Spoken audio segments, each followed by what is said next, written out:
Esistono differenze di prevalenza nei vari tipi di aritmie tra gli uomini e le donne?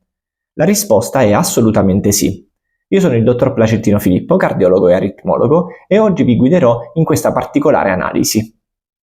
Partiamo subito con le aritmie più frequenti nei due sessi.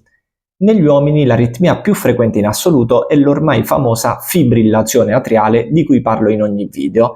Questa è l'aritmia più frequente in tutto il mondo, anche in Italia è quella più frequente e tra i due sessi è più frequente in quello maschile.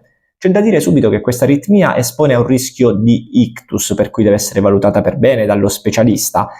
Negli uomini è più frequente questa aritmia, ma nelle donne sembra avere una prevalenza maggiore di complicanze, tra cui l'ictus, quindi deve essere attenzionata in tutti e due i sessi.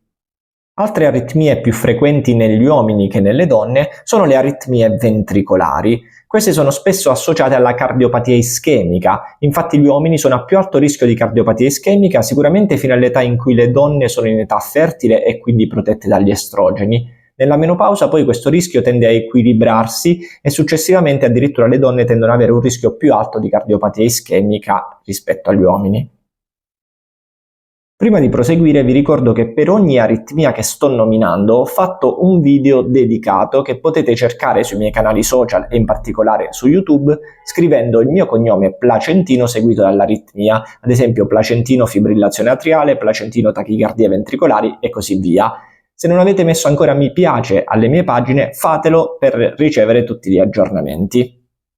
Venendo invece alle aritmie più frequenti nelle donne rispetto agli uomini, troviamo al primo posto le tachicardie parossistiche sopraventricolari, che come già spiegato sono un gruppo di aritmie tra cui la più frequente è la tachicardia da rientro nodale.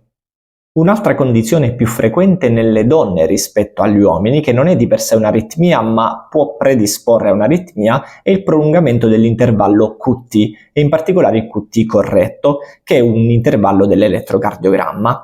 Questo intervallo, se prolungato, può predisporre ad avere un'aritmia che si chiama torsione di punta.